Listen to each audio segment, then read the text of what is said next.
Daniel. Daniel. Ano ba naging kasalanan ba't pinaparusahan ako ng ganito? Daniel, tumakbo na lang tayo. Dali. Bakit hindi mo naman nila ako patayin? Bakit nila ako pinapahirapan ng ganito?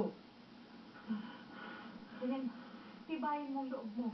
Ituloy na natin tong laban na to. Anong laban? Habang tumatagal, para tayong sinusugatan at pinipilayan. Nasa lupa na ako. Tuloy pa ako sinisikot at tapak-tapakan.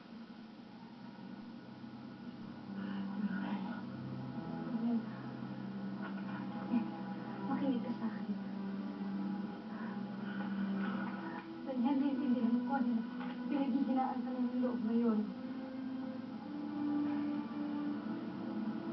Pero hilingin ko lang sana sa'yo isa lang. Sumunod ka sa akin.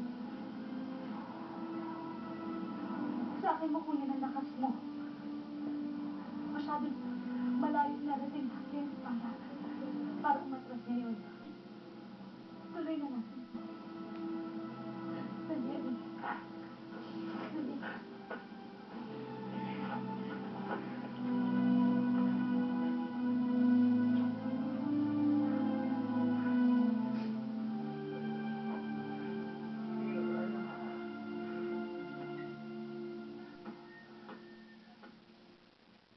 Naiinip na ako. Hanggang ngayon ba hindi pa tapos yan? Marlo, in the bag na ito. Kahapon mo pa sinasabi yan.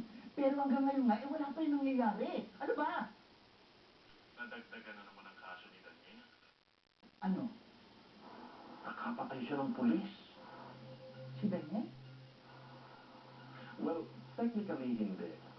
Pero, sino ba naman ang magsasabi na hindi siya ang nakapatay?